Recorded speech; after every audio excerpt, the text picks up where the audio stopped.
महत्त्वपूर्ण बैठकीला उपस्थित राज्याचे लोकप्रिय उपमुख्यमंत्री देवेंद्र फडणवीसजी, आपले मागासवर्ग आयोगाचे अध्यक्ष जस्टिस सुकरे साहेब आणि सर्व, मी नाव घेत नाही, आयोगाचे सर्व सदस्य आणि मुख्य सचिव, अतिरिक्त मुख्य सचिव आणि भांगे, सर्वप्रथम मी सगळ्यांना आपल्याला मनापासून धन्यवाद देतो. आपल्या सगळ्यांचे आभारही मानतो. याचं कारण एवढ्या जलद गतीने एवढा मोठा सर्वे आपण पूर्ण केला. मराठा समाजाचं शैक्षणिक आणि सामाजिक आर्थिक मागासलेपण तपासण्यासाठी राज्य शासनाने राज्य मागास वर्गाला टर्म्स ऑफ रेफरन्स दिला होता आणि त्याप्रमाणे राज्य मागास वर्ग आयोगाने अतिशय वारफुटिंगवर, मी म्हणेन डे नाईट काम केलं आणि जवळपास यामध्ये 3.5 ते 4 लाख लोक डे नाईट काम करत होते. आणि आपल्याला यामध्ये अनेक लोकांनी मदत केली, जे यापूर्वी देखील देवेंद्र फडणवीसजी मुख्यमंत्री असताना जे मराठा समाजाला आरक्षण दिलं होतं आणि ते सुप्रीम कोर्टात टिकलं होतं, हायकोर्टामध्ये, आणि दुर्दैवाने सुप्रीम कोर्टामध्ये ते रद्द झालं.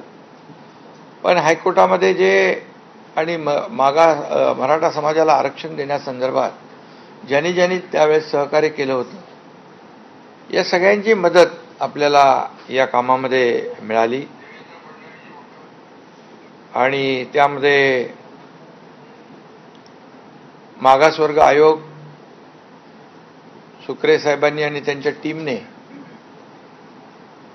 ज्या गोष्टींची, ज्या यंत्रणांची आवश्यकता होती, त्या सर्व यंत्रणा यामध्ये कामी आणल्या, त्यांचं सहकार्य घेतलं आणि आज हा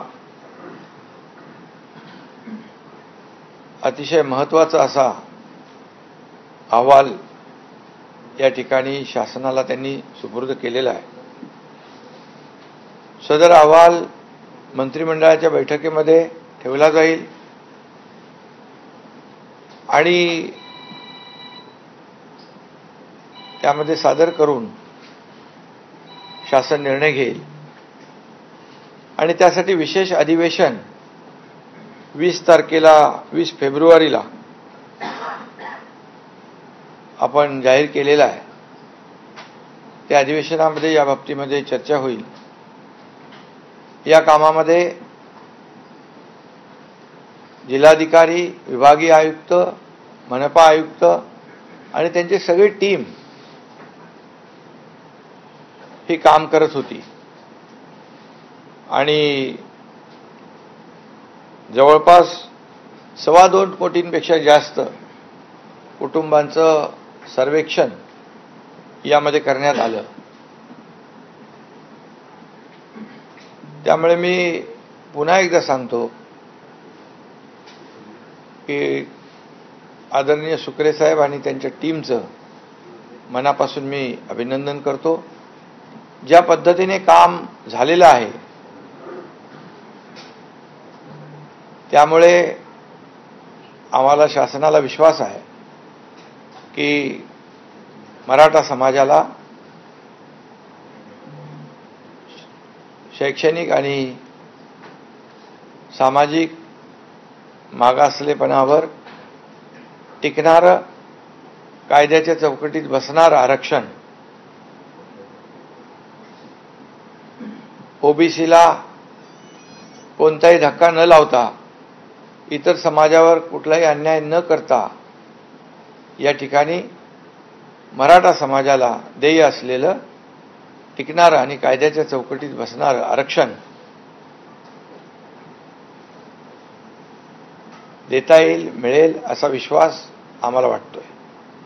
त्यामुळे मी पुन्हा एकदा आपल्या सगळ्यांना मनापासून आज जास्त बोलणं या ठिकाणी उचित नाही. आपण आम्हाला अहवाल दिलेला आहे, सुपूर्द केला आहे. त्यासाठी खूप आपण सगळ्यांनी मेहनत परिश्रम घेतलेले आहेत आणि त्यामुळे मी पुन्हा एकदा शासनाच्या वतीने मनापासून आपल्याला धन्यवाद देतो.